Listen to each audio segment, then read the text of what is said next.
leur motion de soutien et qui ont demandé à la radio de Edimboa d'aller vers l'avant car le potentiel y est. Et comme ça, je vais finir par dire bonsoir à tous ces jeunes dans le Maroc qui nous suivent ce soir, à tous attentionnés devant leur PC.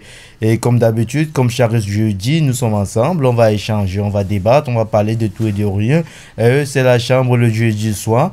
Et vous êtes là, vous pourrez intervenir en direct à www.rdubois.com ou bien vous pourrez appeler au numéro de téléphone. Monsieur Hamel, vous pourrez communiquer au numéro de téléphone. Oui, il s'agira bien du 06 79 85 84 24 ou bien pour ceux qui sont bien sûr à l'extérieur du Maroc, de composer l'indicatif, c'est-à-dire le plus 212 679 85 84 24.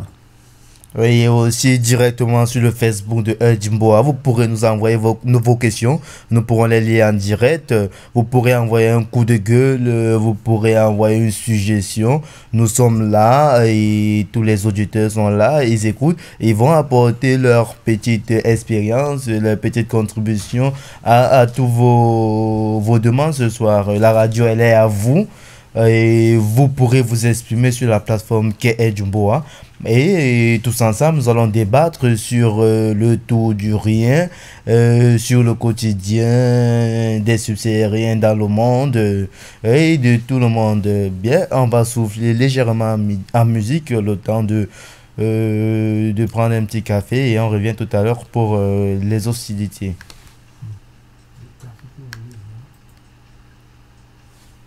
Le boulot à 9h. Et après le boulot, j'ai des pauses après chaque 2 heures. Donc, de 9h à 11h, je prends ma pause café. Et 2 heures après, je prends ma pause de 13h. Et aujourd'hui, je ne suis plus allé après la grande pause puisque j'avais ma maman chez moi. Maman Laurence. Qui est rentré au Congo aujourd'hui et il y avait des petits préparatifs à faire à la maison, des petits cartons encore emballés et il y avait le papa aussi malade qui devait aussi prendre le vol avec la maman. Bref, c'est que quand je suis rentré, j'ai mangé un peu, on a emballé les trucs pour l'aéroport et aussi à l'aéroport il y avait des petits préparatifs du genre non, il y avait malade. Vous avez dit tout à l'heure que le papa était malade, donc le papa était ici, il est venu se faire soigner Oui, ou bien il était là pour le le tourisme Oui, comme tu as dit, le papa il est venu se soigner. Le papa, c'est un médecin au Congo, à Brazzaville. Il est venu au Maroc parce qu'il avait la tension, il avait une maladie, il est venu au Maroc. Et ici, l'opération ne s'est pas bien passée. Ça fait que le papa est quitté de l'état dans lequel il est venu et il a plutôt sombré dans un état encore plus, je peux dire, plus dramatique, quoi, parce que vers la fin, il était, on peut dire, paralysé, le papa. Donc il est venu en bonne santé. Oh, oui, il est venu. Presque bonne santé. Oui, presque en bonne santé puisqu'il marchait, il a occupé un siège passager tranquillement. Il est arrivé, il est quitté de l'aéroport Mohamed-Sin, il a pris un train pour Rabat. À Rabat, il a été interné, mais pour rentrer, comme aujourd'hui, il a fallu qu'il rentre en ambulance. Donc, on a payé l'ambulance. L'ambulance est venue le prendre ici à la maison pour l'aéroport. Et arrivé à l'aéroport, il ne pouvait pas descendre parce que descendre à l'aéroport, ça devait le fatiguer. Ça fait rester dans l'ambulance. Et le temps qu'on fasse enregistrer les bagages, tout ce qu'il faut faire comme nanani, nanana, papeterie à l'aéroport, et on finit et on fallait que dès qu'il arrive, il fallait directement qu'il embarque parce que étant malade, il ne pouvait pas rester à l'attente pour comme tous les passagers normaux, quoi. Ça fait rester dans l'ambulance, on a fini d'enregistrer les bagages. Là encore, on nous a fatigué, je sais pas. Enregistrer les bagages, on donne 2 passeports. Des tracasseries d'embarcation en fait. Ouais, non, d'abord pour l'enregistrement des bagages. Parce qu'à l'enregistrement des bagages, on a payé, on est parti filmer les bagages. Et quand on revient, on donne quels sont les gens qui voyagent. La maman donne son passeport et le passeport du papa. Et le papa, il est où? On dit il est dans l'ambulance, ça commence à faire problème. Et il a qu'elle m'a dit La maman dit non, l'ordonnance est là, le mot du docteur est là, vous pourrez lire, vous pourrez voir de quoi sur le papa, mais le papa, il souffre il a une tension, il a un AVC au fait. Ah ouais, et ils ont commencé, les hôtesses ont commencé, tu sais, Cosette, Petit Seigle, Cosette. Entre-temps, on est là en Poirot, ça fait 30 minutes. Ça vous a pris 40 combien minutes. combien de temps pour finalement permettre à la maman d'embarquer, hein? Ça vous a pris combien de temps? Deux Vous heures. êtes arrivé à quelle heure et vous avez embarqué à quelle heure? Nous sommes arrivés à l'aéroport aux environs de, je peux dire, de 15 heures moins. Et la maman, elle a embarqué aux environs de 17h30. Bon, alors, bon, elle n'a pas raté le vol quand même. Non, elle n'a pas raté le vol puisque son vol c'était à 18h. Donc, elle n'a pas raté le vol, elle a pris le vol comme d'hab. Mais on a perdu presque 45 minutes rien que pour l'enregistrement des bagages. Bon, peut-être qu'on vous a perdu 1h30, peut-être que ça fait partie de la procédure. Bah, peut-être que c'est une procédure normale aussi. Donc, je pense pas quand même que vous deviez arriver et puis on devait vous dire directement, voilà, allez rentrer dans l'avion. Il faudrait quand même qu'on sache qui voyage pas. Et bon, de toute façon, il faut qu'on fasse un petit contrôle, un contrôle minimum quand même. Ouais, j'ai pas visé trop un jugement assez accusateur sur le travail, assez diaboleux sur le travail, mais j'ai dit, il faut être un peu responsable parce que, au Alors, fait, responsable de la part de qui? de la part des compagnies africaines, parce que on a bien signalé, nous sommes avec un malade. Ouais. Le fait, la moindre des choses, c'est que je me souviens quand il y a des incendies, quand il y a des catastrophes, on dit femme, enfant, malade d'abord. Donc ça fait, quand nous sommes arrivés, on a présenté Est-ce le qu'il y avait un incendie là? non, c'est pour dire que dans le cas de voyage comme à l'aéroport, on doit privilégier les femmes enceintes, les enfants et les malades d'abord. Donc, ben, ça fait quand on a présenté, on savait que c'était malade, on devait faire rapidement pour que le malade qui est dans l'ambulance quitte et peut déjà aller s'installer dans l'avion tranquillement et se reposer en attendant que le tout décolle, quoi. Ben, ça fait, quand on a enregistré, il y avait un poids de surplus et il y avait peut-être 13 kilos, les médicaments du papa. Au fait, les médicaments devaient rester dans la glacière. Ça fait, on sommes arrivés à l'aéroport, il y a des rabatteurs, comme je vais les appeler comme ça, des gens qui sont à l'aéroport de temps en temps, quand on venait, ils vous disent, je vais vous prêter main forte pour essayer d'éclairer vos bagages un peu. Ils sont venus, ils ont dit, non, vous savez, si vous laissez un poids supplémentaire, vous allez payer 1500 1500 oui, dirhams, 150 euros 150 à, euros, ouais. à la caisse là-bas pour embarquer le bagage. Donc, nous, on peut vous proposer une solution alternative. Il faut emballer comme ça, comme si. Et en plus, à un moment, on voulait que les médicaments restent dans la glacière parce que c'était la meilleure façon. Il fallait Meilleure que les médicaments- conservation. la meilleure conservation des médicaments, au fait. Il fallait que ça reste à une certaine température pour garder son efficacité. Et au fait, les gens, ça ne nous a pas convaincus. En plus, à un moment, c'était déjà renseigné je peux citer le nom de la compagnie, ou bien Auprès de sa compagnie auprès de sa voyage. compagnie de voyage, qui est une compagnie africaine. Si j'ai un poids supplémentaire, ça peut me revenir à combien? On l'a dit, non, c'est 50 euros. Jusqu'à 23 kilos.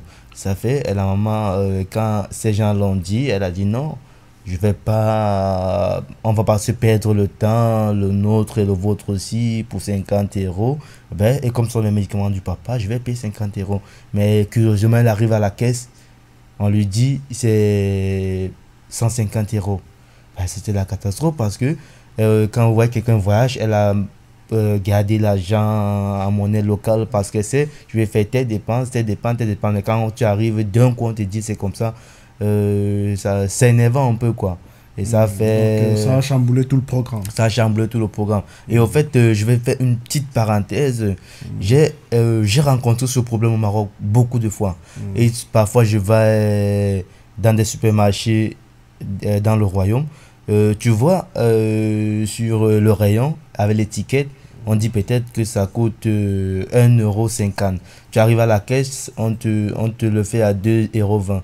Je sais pas si ça t'est déjà arrivé aussi, monsieur. Bon, mais là, je pense que c'est une question peut-être d'un produit qui a été déplacé, hein, Ouais. parce que de toute façon, on n'a pas le contrôle sur les rayons, hein, Non, là. en fait. Quelqu'un peut prendre un produit dans un rayon où ça coûtait 5 euros. Normalement, c'est en dirhams dont on parle, là, donc ça Oui. fait 50 dirhams Oui, quelque parce que part. nous sommes Et étudiants, quoi. il va le déposer dans un endroit où il y a une étiquette qui est marquée 10 dirhams. Non. Alors là, si tu le prends... L'étiquette a le nom de l'article. Non, mais, Peut-être on peut dire.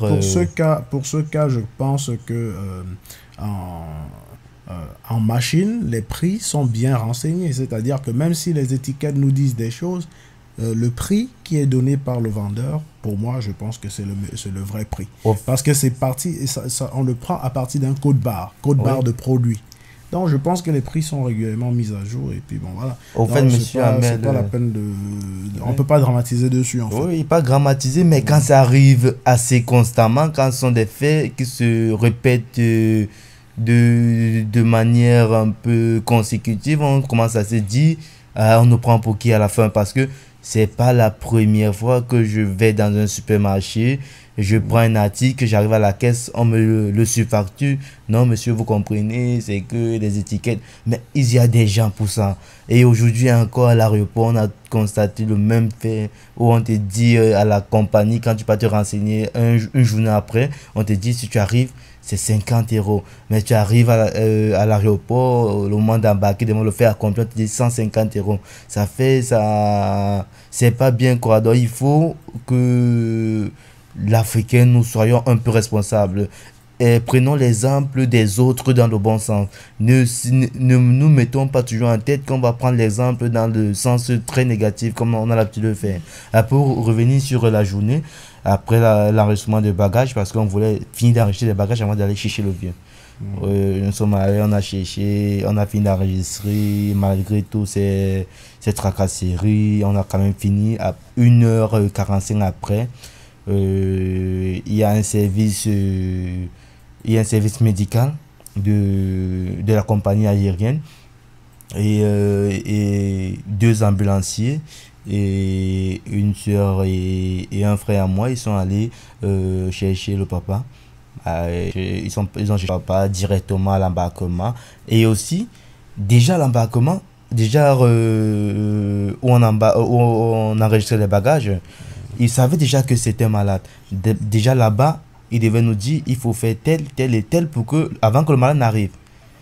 C'est eux qui viennent nous dire il faut aller chercher le malade. Mais quand on arrive encore au niveau de l'enregistrement des passagers, on soit encore une longue fiche à remplir. Et le malade est là et poireaute au moins pendant 45 minutes sur place, au couloir de l'embarquement pour enregistrer les passagers. Il poireaute là-bas au moins 45 minutes parce qu'il y a une fiche à remplir. Et au lieu que les gens savaient, les gens de la compagnie, parce qu'il y a des messieurs de la compagnie qui sont venus avec des badges, des petites étiquettes là collées sur... des badges, ouais. Oui, des badges. Ils sont venus là, ça se voyait bien, noir sur blanc, c'était des responsables de la compagnie. Ils ont demandé, le papa, il souffre de quoi? On a un peu essayé d'expliquer, ils ont dit, ok, il faut qu'on aille le chercher, tout est déjà prêt. Et quand on arrive encore, il y a encore une fiche à remplir. Là, il faut être un peu sérieux, quoi. Les fiches à remplir, je pense que chaque fiche était différente quand même. Oui, mais au fait, on devait chercher à faire cela avant d'aller chercher le malade. Ça fait, il a pas autant que là-bas, peut-être 45 minutes. Ce qui n'était pas bien, c'est qu'il a encore affolé tellement la maman. Donc, si je comprends bien, ils donnaient l'impression des gens qui n'ont jamais eu affaire à l'extradition d'un malade, en fait. Au fait, c'est un peu ça. Il n'y avait pas de professionnalisme, il n'y avait pas de compatie.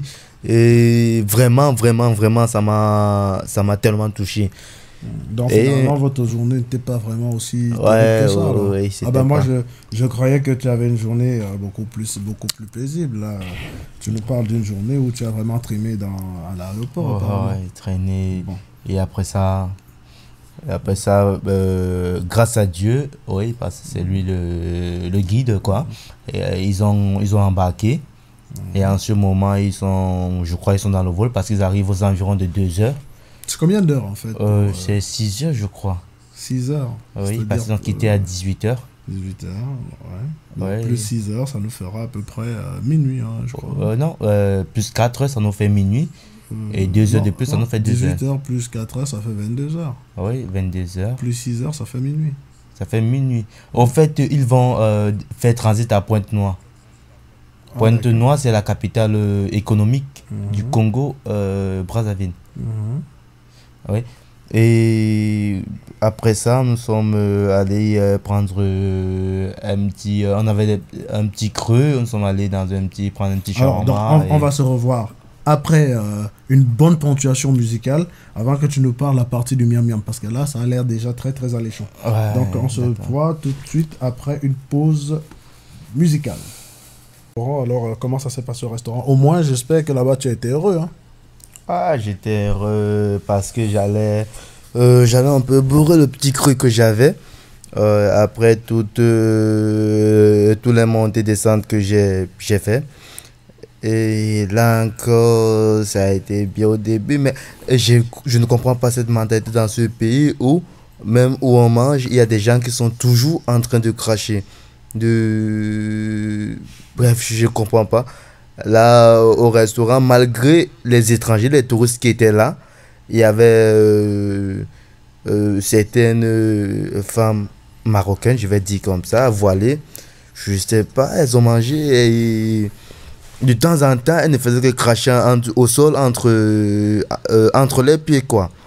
Ouais, moi, ça m'a un peu dégoûté. J'ai finalement pris mon shawarma pour manger dans le train. Dans le train aussi, il y a une petite, une petite histoire qui s'est passée avec mon frangin. Je vais citer Justin Tchekam. Arrivé dans le train, puisque nous étions anciens, on a pris un compartiment. Un compartiment de 4 places. Et ça fait, Justin s'est assis derrière nous. Et derrière, coïncident, il s'est assis face à une jeune américaine. Oui, une jeune américaine qui était, elle lui a dit, elle était au Maroc pour faire des recherches. Elle était biologiste. En fait, lui, comme tout jeune qui voit une ravissante fille, il veut s'exprimer. Au fait, c'est ce que je disais. A commencé à faire. Gisèle s'est préparé, nous on le charriait. Donc, c'était chaud là dans le train. Oh, c'était chaud dans le train, on l'envoyait des mots du genre, Gisèle, tu es là, tu fais quoi, il faut parler, là, encore à côté de toi, elle attend que tu fasses le premier pas, elle attend que tu bouges, t'exprimes, que quoi. tu bouges, yalla, vas-y, Ouais. fais quelque chose. Et un grand monsieur Gisèle s'est calmé, il a pris le temps d'observer. Et après, il a fait son introduction. Donc, quoi, il a commencé à dialoguer avec la fille. Ils ont échangé. La fille dit, je suis biologiste, je suis au Maroc pour des recherches.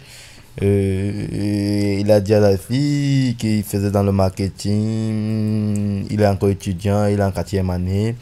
Ils ont échangé, mais Gisèle, au fait, il était un peu réticent, quoi. Vous voyez un peu quand vous allez dans une bagarre et vous vous voyez perdant avant le début de la bagarre. Au fait, c'était un peu ça. Et Ça, c'est le pessimisme. Ça. Oh, il était pessimiste, au fait. Oui. C'est le bon mot. Et Gisèle, quoi, il a... Malgré ça, il ne sait pas... Il voulait quand même nous montrer à nous que non, c'est quand même Gisèle, c'est un homme. Et devant le sexe faible, il ne peut pas jouer à la mauviette, quoi. Il a causé. Ben, où c'est mauvais, nous sommes arrêtés dans une gare où je avait déjà bien commencé. Le dialogue coulait, il s'est présenté, Lango s'est présenté, Lango a dit je suis américain, il a dit je suis camerounais. C'est passé, bref, au fait, c'est que à Inga, il y a un Marocain qui entre. Il avait un sac au dos. Le Marocain entre, il voit bien, il y a des places libres dans le train, mais c'est où il y a une seule place qui manque entre le gars et la fille. Le Marocain vient s'asseoir au milieu. Donc, on peut dire que le Marocain, lui aussi, il voulait la fille. Ben, je sais pas moi, qu'est-ce qui s'est passé en fait. Vas-y jusqu'au bout. Au fait, moi, ce que je me dis, c'est que le Marocain, au fait, n'aime pas qu'on cause avec la Marocaine. Avec sa sœur marocaine. Vrai, ça? Oh, oui, je sais pas, beaucoup de gens ont déjà vécu cette expérience. Quand tu marches avec une fille marocaine dans la rue, On te Alors, fusille de regard. avant qu'on aille plus loin, il y a Monsieur Borges Moifo qui vient de nous envoyer un SMS qui dit ceci. Eric a raison, le problème de crachat est très grave au Maroc. Alors, le problème de crachat est très grave au Maroc. Voilà, donc ça c'est le message de Monsieur Borges. Bon voilà, hein, donc je peux pas faire un commentaire dessus. C'est une affirmation de sa part. Voilà. Ok, bon, on va continuer. Vas-y, tu peux continuer. Au fait, vous savez, les Marocains, eux, ils n'apprécient pas trop voir un subsahárien causer avec une fille marocaine. Il y a des regards fusionnants. Et comme le gars a vu la fille de derrière, il s'est peut-être dit que c'était une marocaine. En fait, ça allait pas. Il n'a pas apprécié de voir un black assis tout près d'une marocaine et au fond du train. Ça fait, il a laissé son impulsion le guider. Il est venu directement s'asseoir au milieu. En fait, c'est quand elle était là qu'il a constaté que c'était une américaine et ne pouvait pas se lever. Et aussi, ça, c'est un peu comme on dit en langage local. Pour certains, vous allez comprendre, verser du sable dans mon tapioca. En fait, Gislain, lui, n'était pas pire, il était tellement contrarié. Il a même, il pouvait même, on peut dire, rouer le Marocain de coups de poing, quoi. Comme quoi dit, ben, juste en train de choquer mon carreau, tu regardais ça, que tu comptes sur quoi? C'est un peu ça qui s'est dit à l'instant, quoi. Parce que lui, on était déjà prêt à arriver à Casa Voyageur. Et lui, il s'apprêtait à échanger de numéros. Directement, là, il vient comme un fantôme, il s'assoit au milieu. Et quand il s'assoit au milieu, comment dirais-je, il a gâché le truc, il a gâché la partie de drague. Si la partie de drague, oui, parce qu'il était là, il créait ça, qu'il était d'abord, il avait une forte corpulence. Tu vois, et quand il s'assoit au milieu, il ne parle rien. Il faut que Gislain se penche pour parler à la fille. La fille aussi, elle est étrangère dans un pays africain.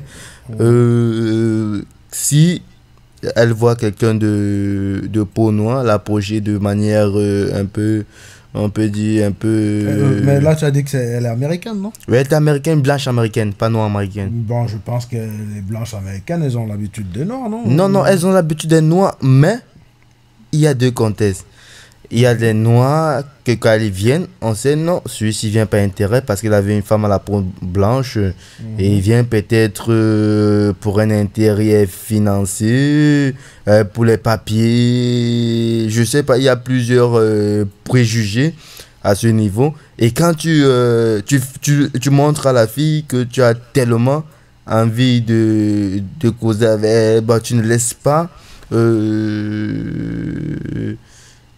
de répit, comme on peut dire. La fille dit, mais hey, on ne s'attendait pas à se trouver dans le train, mais comment c'est... Cette conversation-là, c'est obligé.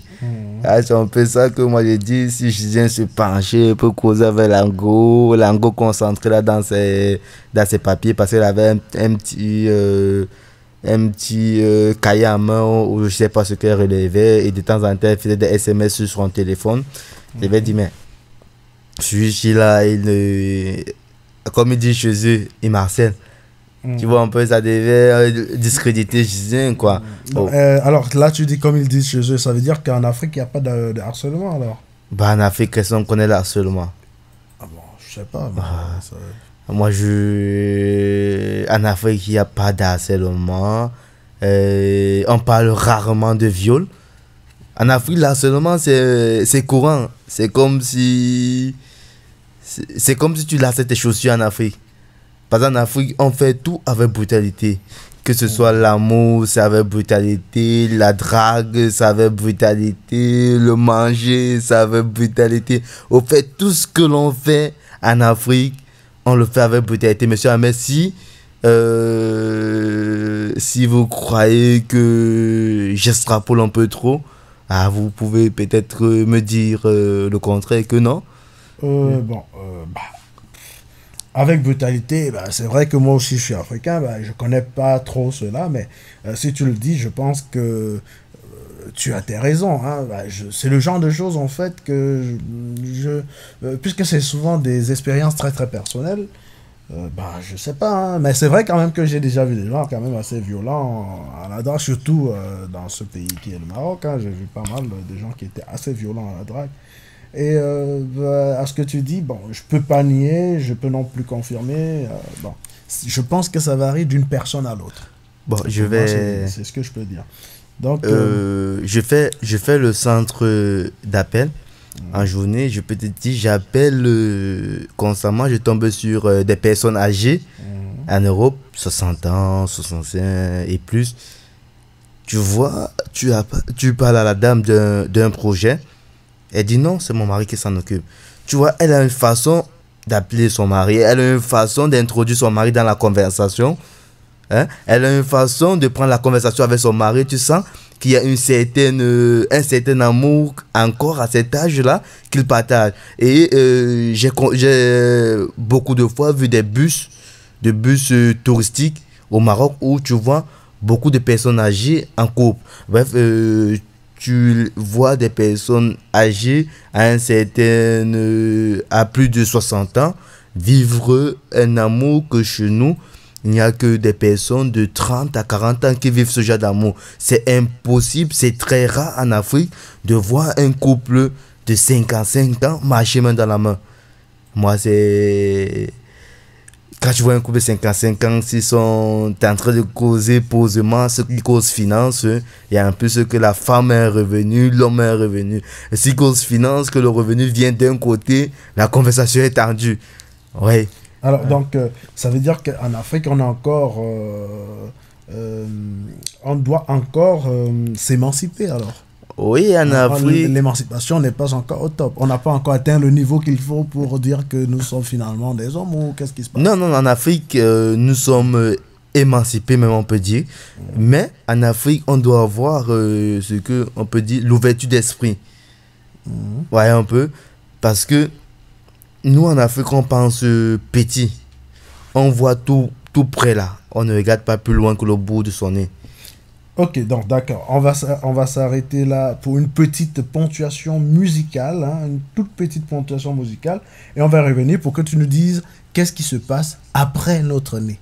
Parce qu'apparemment, tu vois plus loin que ton nez. Donc voilà, chers auditeurs, restez sur les ondes de Air du Boa. On revient tout de suite après la musique. Alors, on revient en studio, n'est-ce pas, avec notre très cher frère Eric. Hein. Eric qui a de drôles d'histoires ce soir, franchement. J'aurais pas imaginé que ta journée aurait été aussi resplendissante, rebondissante. Hein. Ça monte, ça descend. C'est une journée. Finalement, moi je trouve que c'est une journée pleine. Moi j'aurais bien aimé vivre cette journée-là. Honnêtement. Là, tu as vécu là. Au fait, dans une situation, chacun a son opinion. C'est un peu comme on dit dans une bagarre, les deux adversaires ont tort, quoi. Moi, ma journée, elle a été épuisante pour moi. Actuellement, si je suis ouf, comme on peut dire. Oui, parce que après l'incident de mon ami Gisèle dans le train, parce que le Marocain est venu... il a versé, comme on dit chez nous, il a versé le sable dans le tapioca. Dans le tapioca, au fait, quoi. Tu vois, quand le Marocain vient s'asseoir là au milieu, Gisèle s'est mis à gigoter sur la chaise là, comme un magouilla, quoi. Je vais d'ailleurs passer un petit bonsoir à Ghislain. Comment il s'appelle? Ghislain Tchekam. Il est maintenant avec son épouse, dans les bras de son épouse. Ouais, donc s'il nous écoute, hein, on lui passe un bonsoir.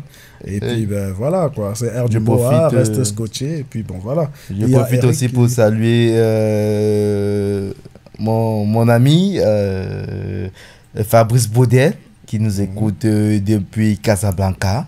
Oui, salut Fabrice. Hein. Alors je préfère rappeler aux auditeurs que Air du Boa est déjà déplacé sur Casablanca où demain on vous présentera, n'est-ce pas, une petite ambiance. Avec toujours, hein, Eric sera là. Bien sûr, il aime bien la radio Air du Boa. Hein, il est totalement abonné. Oui. Et donc, On vous présentera comme ça quelque chose d'assez alléchant et restez scotchés, hein, le meilleur reste à venir. Air du Mboa ce matin était à Rabat avec Paola Shop, hein, Paola Shop, le salon de coiffure d'une jeune battante qui s'est installée à Rabat. Vous avez eu à l'écouter cet après-midi aux environs de 15h, lorsqu'il était 15h, hein, GMT. Vous avez eu à l'écouter. Elle nous a ébloui comme ça avec tout son récit ainsi que son équipe. Paola d'ailleurs à qui nous faisons un grand coucou. Salut Paola, salut Monsieur Bida, salut Clémence, hein, les différentes personnes qui nous ont éblouis aujourd'hui au niveau de Paola Shop de Rabat, au niveau de Rabat. Donc nous allons tout de suite reprendre le cours de l'histoire avec Monsieur Eric, hein, il va nous raconter sa journée. Au départ, on n'avait pas su que la journée était. Au départ, on n'avait pas su que la journée était aussi resplendissante. Finalement, c'était une journée assez mouvementée du côté de Monsieur Eric. Hein. Et puis, si vous avez envie, vous aussi, de nous appeler pour nous... Si vous avez besoin de nous appeler pour nous raconter... Si vous avez besoin de nous appeler pour raconter votre histoire, alors n'hésitez pas, hein, faites-le. Le numéro de téléphone 06 79 85 85 84 24 est ouvert, hein, c'est à votre disposition. Ou bien vous pouvez nous envoyer un mail, ou bien vous pouvez nous écrire sur Facebook, hein, sur la page Facebook de votre radio. Vous pouvez nous envoyer aussi un mail à contact@rdumboa.com. Donc, n'hésitez pas, si vous avez envie de partager avec Eric quelques moments que vous avez vécu dans la journée, allez-y, Air Dumboa est pour vous. Alors, sinon, je reviens sur Eric qui était en train de nous dire comment la journée a été rebondissante. Et cette fois-ci, nous étions en train de descendre du train. Oui, après le coup d'état fait à Monsieur Gislain, parce que à la descente du train, son regard était amer. Même sa mine était devenue serrée, c'était un peu comme une mine d'obsèque. Ils sont descendus du train et même à la sortie de la gare, Casa Voyageur, il y a des petits taxis rouges, des grands taxis blancs, et il y a des petits cars en face de la gare. Et au fait, quand ils nous ont vu sortir de la gare, ils ont dit « Oui, ce sont des étrangers. » Qui a dit ça? Ah ouais, les chauffeurs de taxis rouges, les chauffeurs de taxis blancs et les chauffeurs de petits cars. Et bien, ceux qui s'avancent vers nous en premier, ce sont les chauffeurs de petits cars blancs. Oh, camarades, vous partez où? On dit, bah, on peut jouer au Gao, à la riviste. Je lui dis, je pars là, sur le boulevard Zetouni. Je connaissais le prix, je lui demande c'est combien. Il dit, Charles. Il me dit, il réfléchit, il me dit, 50 dirhams. Il dit, mais Zetouni, c'est ici à côté. Il dit, non, Zetouni, là-bas, taxi rouge ici. 8 dirhams Zetouni. Après, il a su que j'étais un ancien doyen. Il dit si, il y a là. Comme quoi pour dire. C'est pas la peine. Il faut partir. Il n'y a rien quoi. Ben, nous sommes restés là pour attendre les taxis. Les taxis aussi, on nous ont fait les yeux doux. On a décidé de marcher avec la petite fatigue. On a pris un peu de fraîcheur. Oui, nous sommes quittés de là pour la maison parce que c'est pas trop loin. C'est 10 minutes à marche. On voulait seulement prendre le taxi parce que nous étions tous épuisés. Mais après ces incidents de taxi qui veulent nous surtaxer, et monsieur Amel, il y a un problème. Oui, lequel, que beaucoup j'écoute. De subsidiaires rencontrent au Maroc dans cette histoire de taxi. Quand tu prends le taxi, compteurs surtout, ils ont tendance à contourner les petites distances pour que le compteur marque plus. C'est-à-dire quoi exactement? C'est-à-dire la ligne droite là, oui. Ça te fait peut-être 8 dirhams. Oui. À 8 dirhams 50, parce que c'est le taux minimal pour un taxi. Mais il va quitter il va prendre l'axe le plus long pour arriver à Zetouni. Il va te prendre, il va passer par Chimikolo, traverser Zetouni par derrière, aller sortir au Mariv et prendre l'axe vers la préfecture de police, remonter sur Zetouni pour arriver vers Moukawama. Et pourtant, ce trajet, s'il avait pris directement de la gare pour Moukawama, ça t'aurait coûté 8 dirhams. Mais, puisqu'il veut que tu payes plus, il fait tourner le compteur. Oui, beaucoup de personnes ont déjà vécu ce problème. Aucun étranger au Maroc ne va te dire qu'il n'a pas vécu ce problème. Tout le monde a vécu ce problème. Par moment, même quand tu vas toujours constater que quand quelqu'un est assis au Maroc, dès que vous entrez dans le taxi, très cher frère, précisez au chauffeur que prendre la direction ci. Ne vous laissez pas surprendre qu'il a déjà commencé à prendre ses couloirs pour te faire payer plus. Ça va te dire que mais il fallait passer par ici. Parce que dès lors où tu commences à lui dire ça, il ne parle plus français. Il va commencer, oui, quand tu vas lui parler en français, il va te répondre en arabe. Et peut-être il comprend bien le français. Ah d'accord, ça veut dire quoi? Il suppose que tu sais très bien combien coûte le prix de la chose. Qu'est-ce qui se passe? Il parlait français avec toi au départ, dès que tu le prends et qu'il commence à contourner, quand tu lui montres la bonne route, il commence à parler en arabe. Parce que au fait, c'est un peu quand tu arrêtes un petit garçon en train de voler, il se met à cogiter, quoi. Ah, d'accord. Il se met à se gratter dans tous les sens. C'est un peu ça, là. Alors, mais tout à l'heure, tu as dit quelque chose que j'ai pas bien compris. Hein. C'est vrai que ça a un peu passé dans ma tête, mais là, actuellement, c'est revenu. Ouais. Tu as dit tout à l'heure que les Marocains n'aiment pas voir les gens avec les filles. Je n'ai pas compris. C'est toutes les filles, c'est les filles marocaines, c'est quoi ça? J'ai pas bien compris. Non, en fait, les Marocains, quand ils voient un subsaharien avec une fille marocaine, si il a l'eau chaude, ne passe pas près de lui. Évite, ne cherche même pas à ce que l'heureux fasse que ça arrive que non, ne passe pas à côté. Parce que ce qui est sûr, il va te verser l'eau chaude, après il va te dire Assab Shmaleh. Évite le Shmaleh. Prends ta route à côté parce que d'abord le regard, ça te montre que s'il a un couteau là sur lui, il va te blesser par accident. Ah, d'accord. Parce que... Donc c'est violent à ce niveau. Oui. Alors, de toute façon, nous avons notre ami à qui nous aimerons souhaiter un coucou. C'est vrai que ces paroles, je ne connais pas ça de lui. D'ailleurs, il s'appelle M. Odman. M. Odman Tsenan, je ne pense pas qu'il m'agresserait si un jour je disais bonjour quand même à une Marocaine. C'est quelqu'un que je connais depuis que je suis au Maroc.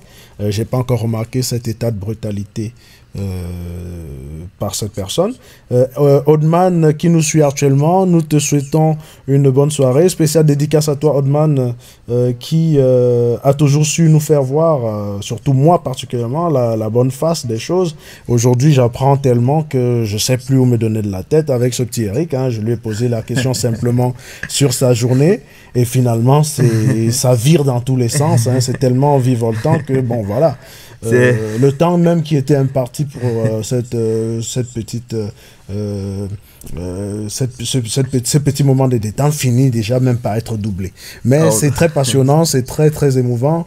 Je vais lui laisser encore le temps de continuer et de temps en temps on fera une petite pause, une petite ponctuation musicale jusqu'à ce qu'il nous dise que voilà, il a fini avec ses idées. C'est ça aussi Air Jumboa. Il n'y a plus la notion du temps. Le temps, c'est vous. Et aujourd'hui, Eric a décidé de passer à la radio Air Jumboa et moi, j'ai décidé de lui donner son audience.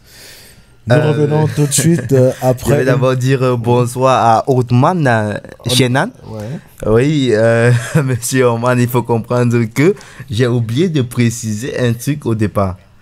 Hein, c'est pas parce que dans un sac de riz, il y a quelques graines qui sont infectées qu'on va dire tout le sac de riz, il est comme ça gâté. En fait, c'est certaines personnes, c'est certains Marocains, c'est certains Arabes qui ont ce comportement xénophobe. Comme ça, excusez-moi de dire, d'employer ce terme parce que une fois, je rentrais avec une collègue de boulot. Elle m'a dit, Ben parce que il y a un Tunisien, même pas un Marocain. Il y a un Tunisien, tellement le Tunisien nous a fusé de regard. Le Tunisien est passé trop près d'elle jusqu'à faire tomber son Blackberry. Ah, j'ai dit, elle a vu la route. Elle me dit, non, c'est comme ça ils sont. C'est parce que en cause, c'est parce que nous sommes en train de causer ensemble que là Alors, c'est le message on vient de recevoir le message de Monsieur Odman. Monsieur Odman qui connaît très bien, le petit Erico et qui est très très passionné par les histoires de l'Afrique. Qui dit à Erico, qui envoie le message en disant ceci: dites à Erico qu'il connaît Mathématiques et Petit Pays. Alors, pour ceux qui ne savent pas, Mathématiques et Petit Pays sont deux artistes camerounais. Vous pouvez tout simplement taper sur YouTube Mathématiques ou bien Petit Pays et vous verrez de qui il s'agit. Et alors, vous saurez quels sont les artistes dont est fan Erico. Donc, Odman, le message est passé. Merci à toi. Merci d'ailleurs de participer à l'émission. Hein. Et n'hésite pas, tu peux nous envoyer aussi des messages concernant la bonne compréhension de la journée de ce jeune homme. Et ben voilà. Mais monsieur Hamel apparemment m'avait piégé parce que monsieur Odman Shenan, lui, il passe actuellement le nom de mes artistes préférés et il passe aussi, je vois le message en bas, il passe des titres préférés, trompé, et soudé, comme ça, ce sont mes titres préférés. Là, on constate que ça ne te laisse pas indifférent. On dirait que tu as carrément envie de les suivre. Donc, de toute façon, merci monsieur Odman. Merci Odman. Et disons que nous allons tout simplement te laisser continuer à participer avec nous. Merci de participer.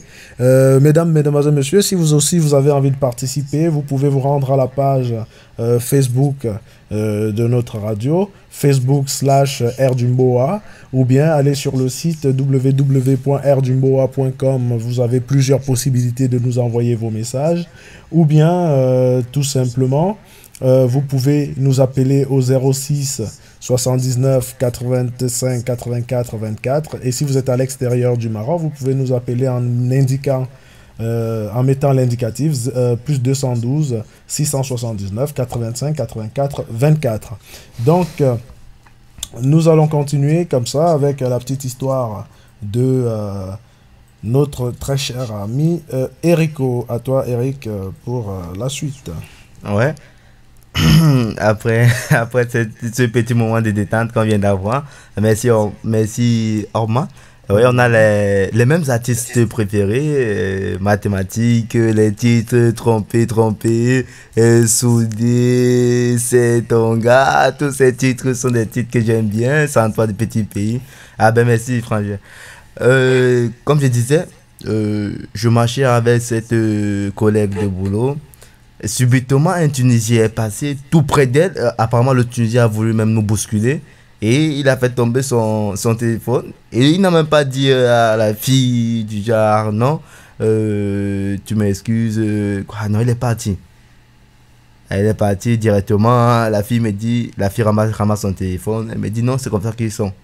Ici, les Marocains, les Tunisiens, les Algériens, ils n'aiment pas les étrangers, ils ne s'aiment pas eux entre eux, et c'est comme ça. Donc il ne faut pas te dire que non, c'est seulement à vous, bref, c'est seulement vous qui avez ce genre de traitement. Et regarde, c'est un Tunisien qui nous a bousculé, c'est du même titre qu'un Marocain, c'est du même titre. Bref, c'est en fait, c'est la mentalité. Pourtant, il y a un truc, et pourtant il y a quelque chose, quand je ne vais pas parler comme...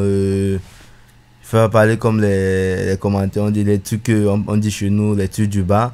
Pourtant, quand nous, on n'a pas de problème quand on voit un étranger, un Européen, un frère africain de l'Afrique du Nord avec une fille subsaharienne, non. Nous, au contraire, une fille a le droit de sortir avec qui elle veut, elle a le droit de s'entretenir avec qui elle veut, elle a le droit de marcher avec qui elle veut, au fait. Mais les Marocains, au fait, les Africains du Nord en général, ils ont certaine réticence. Moi, je dis ça à la base. Le problème là, c'est à la base. Alors, C'est un problème que nous ne pouvons pas. Est-ce que c'est pas lié à la religion? Parce que je pense que nous sommes quand même dans un pays musulman et je pense qu'ils ont quand même des lois que peut-être nous ne comprenons pas forcément, hein. Je pense que il y a peut-être des passages. Il faudrait peut-être qu'on s'intéresse un petit peu plus près au Coran, mais je sais pas moi, hein. Non, au fait, moi, je trouve que j'ai parlé de base, ça veut dire qu'il y a aussi ce problème parce que c'est un pays aussi musulman. Mais franchement, pour être un pays d'accueil, le Maroc, c'est un pays touristique. C'est le premier en Afrique. Il faut avoir ce sens de l'accueil, cette chaleur et savoir euh, faire la part des choses au fait. Hein? Ouais. Vous êtes musulman, on vous respecte. Je ne marche pas dans la rue avec une bouteille de vin. Je respecte. Tu es alcoolique ou tu es alcoolique? Tu Non, bois je du suis pas vin? alcoolique, je bois du vin. Ah, d'accord. Je bois du vin. Tu bois du vin, mais tu marches pas dans la rue, hein. Avec une bouteille de C'est vin. interdit ou c'est juste par respect pour le pays, la religion? Non, en fait, c'est par respect pour la religion parce que je suis allé à Tanger. Mhm. Ben, j'ai vu des bars en pleine rue, des bars trottoirs Mhm. où on buvait du vin sans problème. Ici au Marif, j'ai des bars où c'est presque en pleine rue, on boit de l'alcool sans problème. Mhm. Tu vois, en fait, je ne mange pas avec du vin dans... On dit quand tu arrives dans une fête, si tu vois les gens danser en rentrant, danse d'abord en rentrant comme eux avant de demander pourquoi vous dansez en rentrant. C'est un peu ça. Parce que ici, je ne vois pas peu de Marocains marchent, peu de Marocains boivent dans la rue. Au fait, il n'y a que des Marocains qui, on va les appeler des Marocains des Marocains comme je peux dire clochards, qui sont de temps en temps dehors avec des petites bouteilles de whisky, des petites bouteilles de un peu dans le noir qui boivent, mais des Marocains qui se respectent ne marchent pas avec l'alcool dans la rue. Et c'est aussi de ce fait que nous, jeunes Africains étudiants au Maroc, exerçant une profession au Maroc, nous comportons comme la majorité des Marocains qui se respectent, donc on ne marche pas avec du vin dans la rue. Quand on veut boire, on boit à la maison, on veut saouler, on saoule à la maison, on veut dormir tranquille, sans nuire le voisin. C'est comme ça le Marocain aussi devait nous respecter. Si déjà la fille marocaine a pris l'initiative de dire bah, ce mec qui me plaît, on a des trucs en commun, on échange sur le plan culturel, sur le plan financier, sur le plan sur beaucoup de points. Mais vous allez la respecter son choix. Et ce que vous pouvez faire à la rigueur, c'est l'accompagner. Ouais, parce que je ne sais pas si les auditeurs qui suivent, si vous avez déjà vécu un cas similaire où vous marchez avec une Marocaine, on vous fusil de regard, on vous fusil de regard, vous pouvez comme ça intervenir, nous faire part de votre expérience et comme ça, ici sur le plateau et les auditeurs qui nous suivent, on va apporter comme ça nos petites touches à vos suggestions. À leur suggestion. Ok, Oui. donc on va s'arrêter là pour une petite ponctuation musicale et on va suivre Tu mathématiques. me permets de dire bonsoir à quelques personnes qui viennent de se signaler là tout à l'heure, s'il te plaît, une minute. Je vais dire bonsoir Oui, allez-y. à Sidui Cyril depuis la France, à Bordeaux. Je vais dire coucou à Orma Aurélien à Séville. Je vais dire bonsoir à Francis, à Fono Francis à Casablanca. Je vais dire bonsoir à monsieur et madame Dorval Ibarra à Casablanca, à son épouse, à sa tendre épouse Léandra. Je vais dire bonsoir et je sais qu'ils nous suivent en ce moment. Et je vais dire bonsoir à toute la grande famille au Congo et au Sénégal. Merci, Ok. monsieur. Donc, je profite de là directement pour nous lire un message qui nous parvient directement de monsieur Odman. Odman qui nous dit il y a des Marocains qui ne respectent personne, malheureusement, et ça me fait mal. Donc, ça, c'est le message de Oddman. Donc, il a reconnu dans ton histoire une certaine vérité, et là, il avoue, il faut rappeler qu'Oddman lui-même est un Marocain, hein, et il nous dit, bien sûr, voilà, il y a des Marocains qui respectent personne, et malheureusement, ça me fait mal. Donc, on va s'arrêter un tout petit peu pour une ponctuation musicale sur ce message de Oddman, et nous revenons tout de suite après la musique. Nous revenons donc dans ce studio pour